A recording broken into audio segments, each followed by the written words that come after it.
nosso convidado é o presidente da Ponte Preta, Marco Antônio Eberlin. Oi, Eberlin, um abraço para você aqui, Rádio Bandeirantes, boa noite. Boa noite, Batista, é um prazer falar contigo, com o pessoal aí do estúdio. Estou à disposição de vocês aí. Quantos jogadores a Ponte já tem contratado? 5. Quais as posições? Lateral direito, um zagueiro, um volante, 2 atacantes. São contratações ou reforma de contrato com jogadores que já estavam? Não, são contratações, são novos jogadores que vão chegar. E sobre a saída do Kaique França, a Ponte fez um acordo com o atleta. Que tipo de acordo a Ponte fez? O atleta procurou a Ponte Preta para ter um aumento de salário e renovação de contrato. Aonde ele alegava ter uma proposta, né? Eu acredito que tenha mesmo, que é 3 vezes o salário que ele ganha na Ponte Preta, que não é um salário baixo. E mais uma luva alta. A Ponte Preta não tem condições de pagar isso, principalmente na posição de goleiro. É bem servida, seu reserva imediato, o Pedrão, é um grande goleiro. O contrato do Kaique iria até o final de outubro desse próximo ano, ou em metade de outubro, e ele poderia assinar um pré-contrato já em maio e sair gratuitamente da Ponte Preta, né, sem deixar nada. Como nós tínhamos um valor a pagar para o Kaique, nós entendemos que era melhor juntar todas as dispensas que tinham com o Kaique, ele abrir mão disso e liberá-lo para o Sport Clube Recife. A Ponte perdeu o jogador, mas quitou a dívida. Não, a dívida poderia ser quitada, Batista, mas ele não renovaria o contrato. A dívida vai ser quitada com todos eles, tá? Mas a Ponte Preta quitaria uma dívida e abriria a mão dele já em maio, porque ele ia assinar um pré-contrato com qualquer outra equipe. Então a Ponte deixou de gastar um montante razoável, tá? E lembrando que ninguém ia pagar multa do Kaique, por a qualidade que ele tenha, por tudo que ele significou nesse ano, principalmente no campeonato da Série 2. Tá? O Kaique tem 28 anos. Ninguém compra um goleiro, ninguém vai chegar aqui e vai pagar 1 milhão, 1,5 milhões, ou 5 milhões que era a multa. A multa é uma proteção, não quer dizer que é o valor de mercado do atleta. Tá? Hoje um jogador para valer 5 milhões é um jogador mais jovem com contrato longo dentro do clube. Jogador de 20, 21 anos, um jogador dessa idade, dificilmente alguém viria aqui e pagaria esse valor. Vamos abrir aqui para as perguntas dos comentaristas. Começo com você, CH, a sua pergunta ao presidente Marco Eberlin. Marco, boa tarde para você. Muito obrigado por atender a reportagem da Rádio Bandeirantes. Eu fiz essa mesma pergunta o ano passado para você e, se não estou enganado, fiz também quando você assumiu.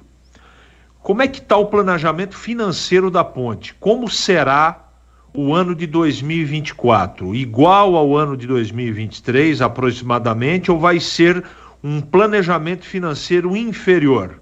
Boa noite. Vai ser inferior, nós vamos reduzir gastos aqui em todos os setores.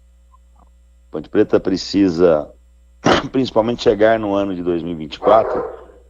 não com 2 salários em atraso como eu cheguei aqui, né? Chegar com a casa em ordem. Para isso você tem que diminuir os gastos. Necessariamente não é deixar a equipe mais fraca, né?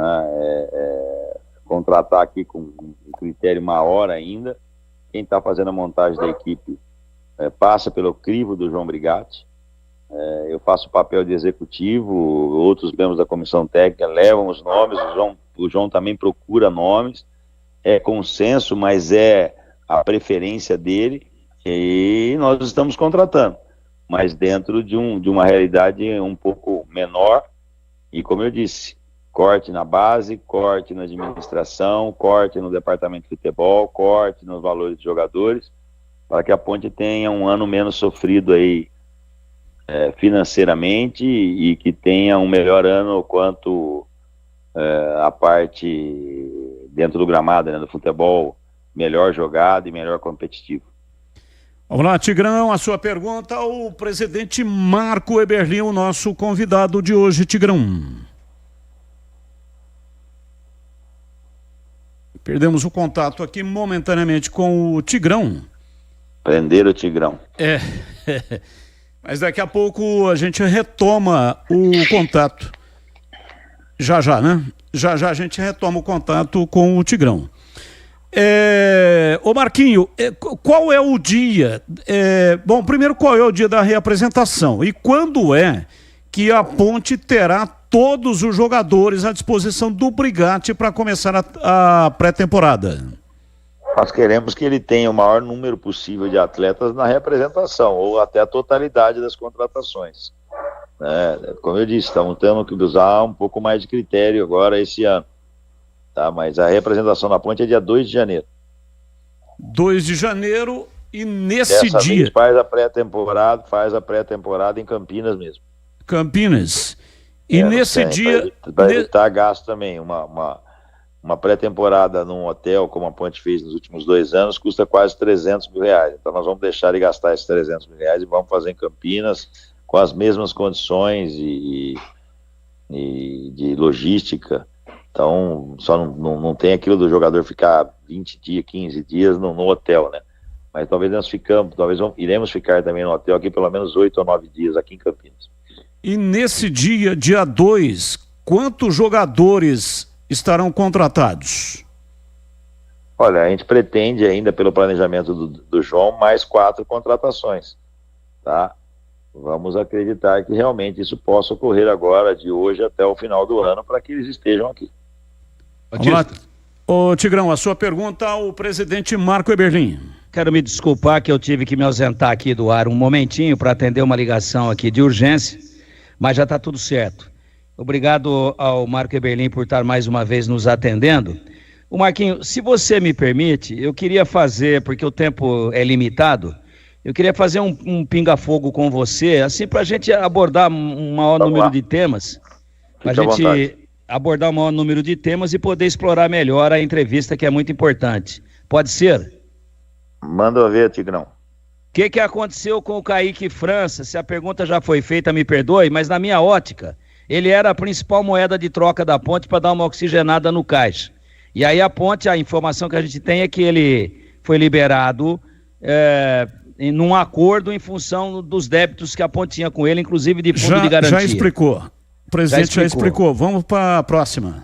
A próxima é a seguinte: está muito fácil para equipes que estão num momento financeiro melhor do que o da Ponte, pegar e fazer proposta para jogadores cujo contrato se encerrou ou está se encerrando na Ponte. O que você poderia falar para a torcida a respeito disso, para passar um pouco de alento, porque alguns jogadores importantíssimos na campanha de permanência, que foi heróica, era improvável, mas foi heróica, eles estão indo embora e a Ponte está perdendo a base daqueles que se destacaram. O que você poderia falar para a torcida a respeito disso? Jogadores que já foram embora: Fábio Sanches, teto, nível salarial máximo, e teve uma proposta muito superior do que a Ponte Preta poderia pagar, mas muito superior mesmo para os cofres da Ponte e mesmo no padrão aqui do interior do estado de São Paulo, tá? O Arthur idem, proposta quase que o dobro do que ganhava na Ponte Preta. São os 2 jogadores que saíram aí da equipe titular. O Kaique eu já expliquei, mas eu posso reiterar aí, o Tigrão. O Kaique França, não é que nós quisemos liberar a troco disso. O Kaique tinha um contrato para terminar em outubro, tá? Nós tínhamos que pagar e nós iríamos pagar como estão pagando os jogadores, tá? Mas era um investimento da ordem de 300 mil para quitar outros haveres, mas ele em maio poderia assinar um pré-contrato, tá? Ele está saindo da Ponte Preta para ganhar 3 vezes o salário dele, que é um dos grandes salários da Ponte Preta. Então, a Ponte Preta não poderia arcar com isso para renovar o contrato com ele de forma alguma. Já estava no limite, já havia sido renovado uma vez, tá? E o Kaique é um jogador de 28 anos, ninguém vinha aqui, se o Kaique não estivesse livre, ninguém vinha aqui para comprar o Kaique, para negociar o Kaique. Tá? Hoje o pessoal compra jogador de 21, 22 anos. A posição de goleiro com 28 anos, quando é um bom goleiro, o contrato está terminando, o pessoal vai e pega. Foi o que aconteceu com o Kaique, o Valdemir. Mailton não faz parte dos planos. Então foi a opção da Ponte. A opção da Ponte. Legal. Pablo, Diego e Elvis ficam ou vão? Existe negociação com os 2. Na sua opinião, tem mais chance de ir embora ou de ficar? De ficar. Ótima notícia, ótima notícia. Vamos fazer, de minha parte aqui já, para não ficar ocupando muito tempo, Pedrão, Luiz Felipe, Matheus Silva, Castro e o lateral esquerdo a Ponte não tem, pelo menos por enquanto. Essa é a posição de maior dificuldade que a Ponte Preta está encontrando para contratar. A gente tem falado aqui, até porque o Arthur não tinha reserva depois da contusão do Jean Carlos. E aí entrava o Mailton por ali. No meio campo, Amaral, Felipinho, Ramon Carvalho se ficar e Elvis. Não, Ramon Carvalho fica. Fica, Ramon Carvalho e Elvis. Pablo, Diego e Gé. Daria para a torcida imaginar, fora o lateral esquerdo, esse time para estrear contra o Mirassol? Pode ser. Como eu disse, o João Brigatti que está fazendo hoje, você também não pegou esse início, está na mão do João as contratações, está na mão do João ele dizer quem ele quer, quem ele não quer, e é lógico a minha aquiescência, mas posso até opinar, mas hoje todos os nomes chegam ao João, esse aqui vai, esse vai, dentro das nossas condições financeiras nós temos feito. É uma equipe que eu gosto, vamos ver. Desses volantes aí tem um volante contratado, tá? Quer falar o nome? Não, agora não. Deixa tá bom, a gente respeita. A Ponte tem um tem zagueiro que escrever... contratado, tem um volante contratado, acho que eu falei também, você não pegou. Tem um lateral direito contratado, tem 2 atacantes contratados. 4, então. 5. Dos 26... Lateral Ponte... esquerdo, não tem nenhum. Não, lateral esquerdo nós estamos tendo imensa dificuldade. Dos 26 que a Ponte tem o direito de escrever na primeira lista para o Paulista, na sua opinião, quantos vão completar a lista sendo da base desses 26? A princípio, no primeiro momento, talvez só o lateral direito, o João Gabriel. E não tem um lateral esquerdo na base que possa, pelo menos, compor? Não. Um grande lateral esquerdo, que era a grande promessa da Ponte, infelizmente estourou o joelho, deve voltar só em maio, que é o Giancarlo. A Ponte tem alguma perspectiva de uma parceria que possa definitivamente, e não apenas de forma paliativa, tirá-la desse inferno financeiro que acontece todo dia no estádio Moisés Lucarelli, ou não? Tem sim, Valdemir. A partir de janeiro agora já vai ser nomeada uma comissão de 5 ou 6 pessoas no Conselho Deliberativo que vão cuidar de inúmeras e inúmeras propostas que chegam de SAF e que chegaram de SAF nesse ano e agora, ultimamente, para que o Conselho possa decidir se isso é viável, não é viável, se é a melhor forma, primeiro pelo crivo do Conselho, depois pela Assembleia Geral de Sócios. Não sou eu que decido, quem decide é o Egrégio, o Conselho e a Assembleia Geral de Sócios. A Ponte vai pedir... Só para girar, ô Tigrão, vamos lá, CH, a sua próxima pergunta ao Eberlin. Eberlin, nós conversamos com o Nenê Tonholo ainda nesse programa e ele disse que vocês estão alojando parte da base no estádio Majestoso e que a utilização do campo será também da base do Majestoso. Enfim, isso não vai acabar prejudicando e judiando um pouco mais o gramado no Majestoso, ou eu entendi mal? Você entendeu mal. A Ponte construiu no estádio Moisés Lucarelli alojamento do nível do centro de treinamento de Cotia do São Paulo, do Palmeiras na Barra Funda. Nós temos alojamento para 30 garotos, com televisão, com ar-condicionado, com computador, de um nível muito bom. Está sendo utilizado 2 campos que a Ponte Preta alugou aqui na cidade para o ano, né? E a categoria sub-20 vai utilizar esses 2 campos para treinar com o ônibus da Ponte Preta para transportá-lo para o local de treinamento. A situação financeira da Ponte está melhor ou pior do que quando você assumiu, Marquinho?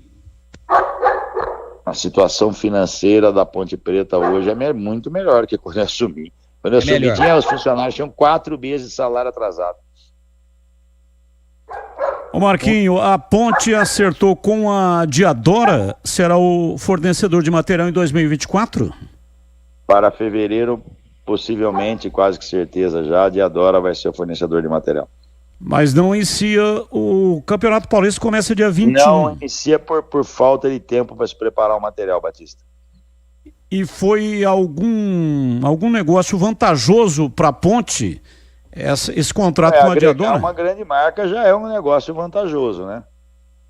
O material que vai ser fornecido para a Ponte Preta cobre todo o profissional e as 3 categorias de base, coisa que nunca...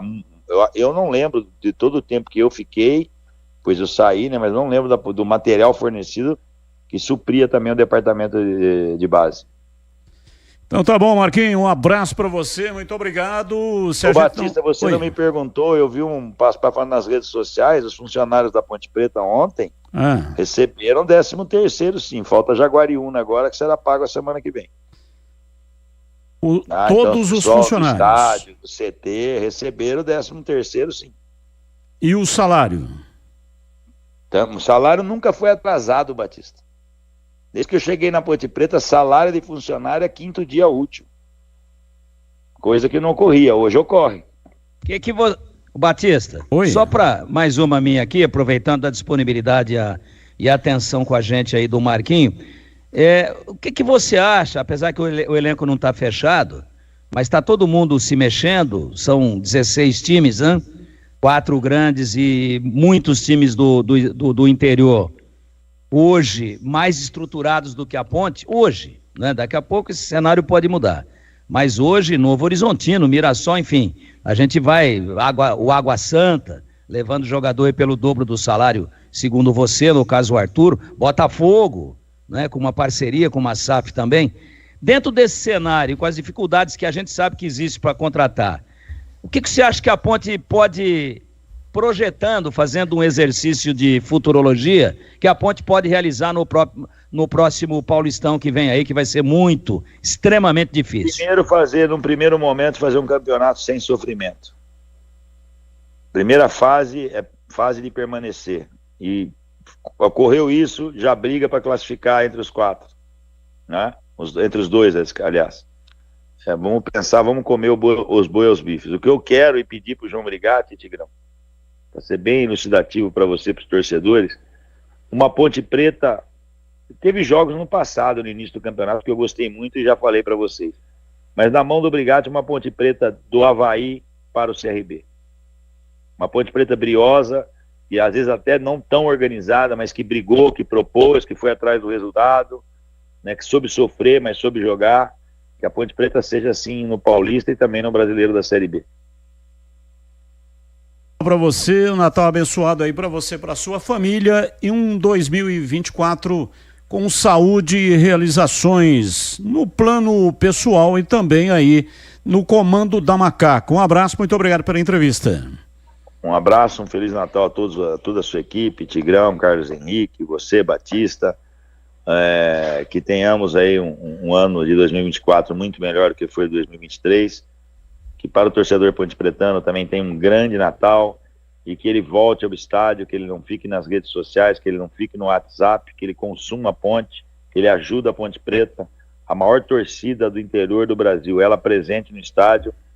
A pergunta do Tigrão, eu ia terminar com uma equipe que jogou contra o Avaí, contra o Tombense, contra o Juventude, contra o CRB, e com apoio da torcida, como foi no último jogo, aí a Ponte vai se tornar forte, como foi um dia, e dentro de alguns anos vai retomar o seu lugar no cenário esportivo nacional. Então é o seguinte, só para finalizar, hoje a pergunta nossa, que é a nossa enquete, 4 meio-campistas que jogaram na Ponte Preta, em outras épocas. Se tivesse uma máquina do tempo trazendo para você 4 jogadores com 20 anos, ou seja, no auge, quais são os 4 jogadores que você contrataria para a disputa da temporada 2024? Vanderlei, Marco Aurélio, Dicá e Oswaldo. Tá bom então, Marquinhos, um abraço, muito obrigado, viu? Um abraço a todos.